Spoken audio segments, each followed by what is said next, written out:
Previously on day अगर आप 1. ऐसा कहते कि आपकी जमीन है तो मैं तय था आपको यहाँ पे एक पॉइंट देकर जाता। अच्छा, यहाँ एक पॉइंट मिल जाता। 200% आपको यहाँ एक पॉइंट दे दूंगा मैं। इसके आगे थोड़ी सी या ऐसा कहूँ मैं कि मेरी नजरों से बच नहीं सकता पानी। मुझे देखते ही पता था कि पानी कहाँ पर मिलेगा। And exactly I got the point.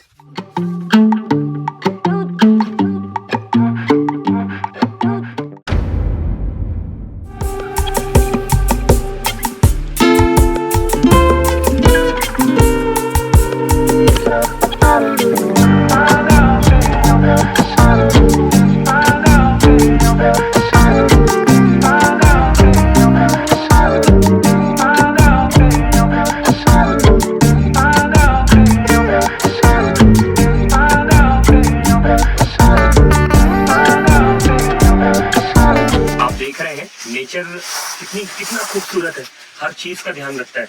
ये देखिए सांप कुछ ऐसे बिल में रहते हैं। बेसिकली सांप इससे बनाते नहीं है, ये दूसरों का बिल होता है और उसके अंदर ये जाकर छुप जाते हैं ताकि जो जानवर जिसका बिल है वो उसे खा सके। नेचर बहुत खूबसूरत है, इसलिए मुझे जंगल बहुत पसंद है। आप भी ट्राई करें और नेचर को हार्म ना करें। कोशिश करें कि जैसा जंगल है उसे उतना ही खूबसूरत बरकरार रखें।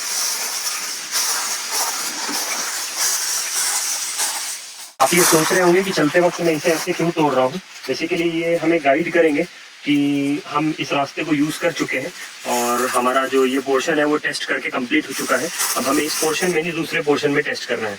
ये बेसिकली ऐसे तोड़ने का निशान ध्यान रहेगा हमें कि हमने ये पोर्शन कंप्लीट कर रखा है।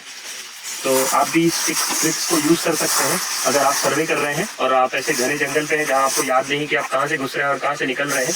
तो आप ये पेड़ के छोटे छोटे डगाल हैं उनको ऐसे तोड़कर नीचे झुका सकते हैं और इससे आपको समझ में आएगा कि आपने इस पोर्शन को चेक कर लिया है।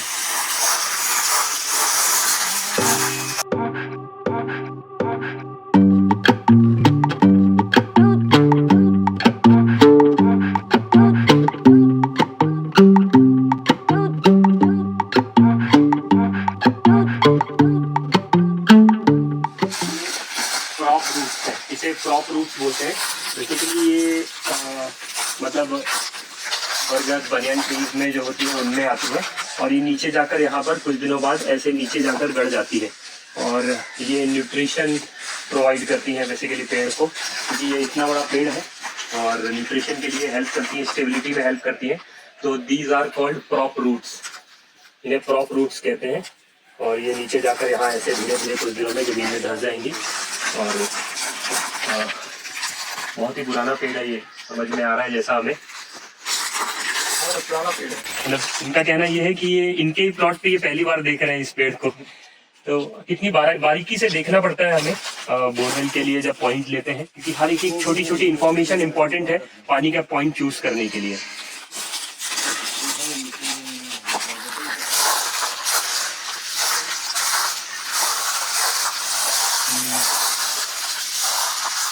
मैंने आपसे कहा था सावधान रहिएगा, यहाँ जंगली जानवर हो सकते हैं।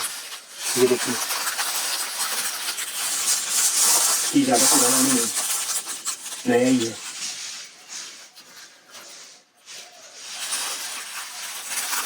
सावधान रहिए।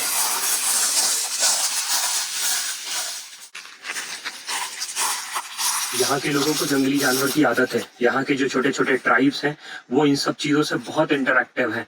लेकिन हम जो शहर से लोग आते हैं और यहाँ पर आकर पूरे एरिया को दूषित करते हैं, प्लीज़ इस चीज़ को अवॉइड करें। जानवरों को डायरेक्टली आप ये सोचें कि पत्थर मारकर या कोई चीज़ फेंक कर डरा कर उनका आप अटेंशन ग्रैब कर सकते हैं, तो ऐसा कभी नहीं होता। वो इस चीज़ को ये समझते हैं कि आप उनको हमला कर रहे हैं।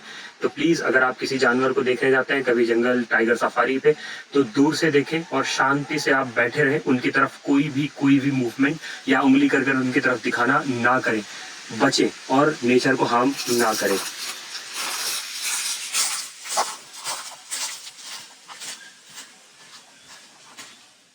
इतने बड़े बड़े कैक्टस के पेड़ आपने कहीं नहीं देखे होंगे, ये बहुत कम देखने को मिलते हैं। आप देखें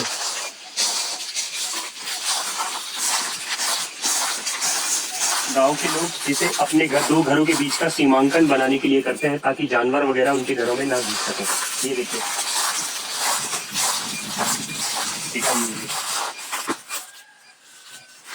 पीछे देखो, हमने वहां पर अभी मधुमक्खियां देखी हैं। हमें इस चीज का भी ध्यान रखना पड़ता है कि हम उनकी टेरिटरी में जाकर उन्हें डिस्टर्ब ना करें। अगर हमें समझ में आ रहा है कि वहां पर अगर मधुमक्खियां हैं तो हमें दूर से वहां से निकल जाना है बिना उन्हें डिस्टर्ब किए। ध्यान रखना।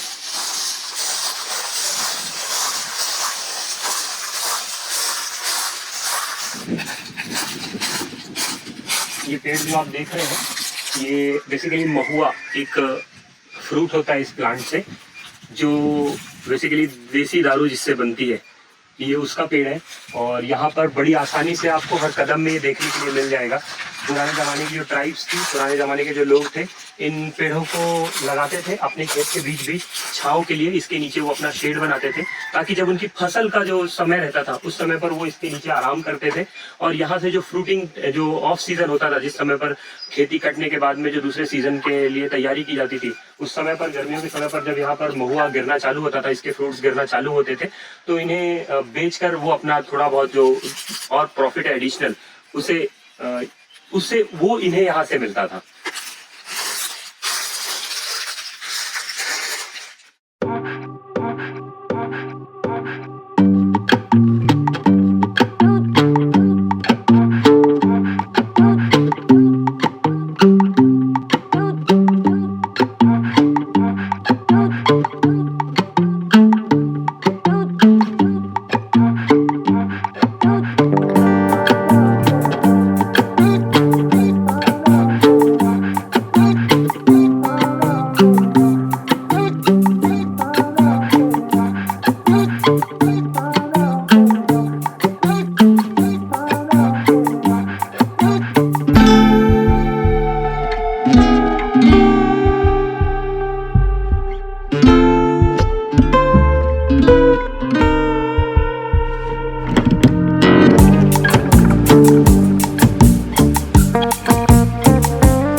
मीटर होता है ना, वो 1 to 10 की स्केल में निकाल लेते हैं, क्योंकि वो एग्जैक्टली आप पढ़ भी सकते हो और मैं बता भी सकता हूँ।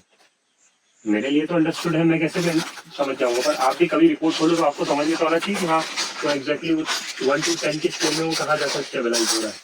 वो चीज है।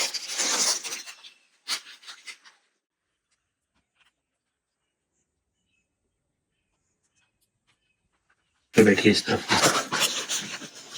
अच्छा, ये जो इसमें दिख रहा है, जी जी दिख रहा है। देखिए ऊपर वाले में मतलब उस तरफ में पानी कम था, लेकिन इस तरफ मतलब ये वाले से ये रॉड के बीच में पानी कम है, लेकिन इस रॉड से इस रॉड के बीच में जब आ रहा है तो यहाँ पर पानी उसको ठीक दिख रहा है। देखिए ज्यादा दिख रहा है, ये देखिए दिख रहा है। जी जी जी। अच्छा पानी है। तो ये तो अपन इसमें ग्राफ में देख रहे हैं, आपको आइडिया कितना लगभग पानी सही है कि अभी तो ये प्रोसेस अधूरी है। अब इसको 5 मिनट और लगेगा पूरा कंप्लीट होने में, फिर यहाँ पे रिपोर्ट्स निकल आएंगी। आपको देख के जल्दी कर देंगे कि पानी सब कुछ कर देंगे।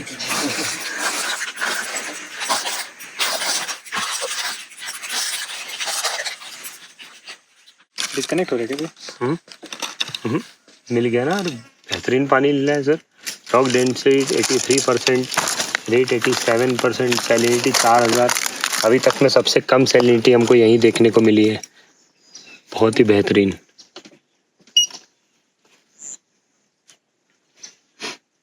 मतलब ये पानी अपने को दिक्कत नहीं देगा ना भी इन फ्यूचर? नहीं।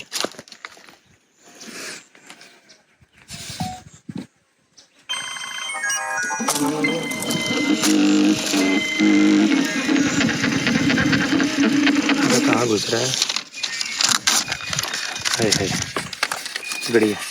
Fresh water, fresh water, fresh water, हर जगह फ्रेश वाटर लिखा हुआ आ रहा है। कोई भी सैलिनिटी नहीं दिख रही है, सिर्फ ए लाइन में सैलिनिटी दिख रही है। ये सही है रॉड में, ठीक है, क्या फर्क पड़ रहा है अपने को उससे।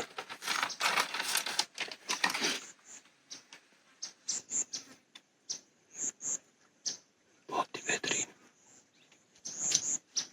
अप्रतिम।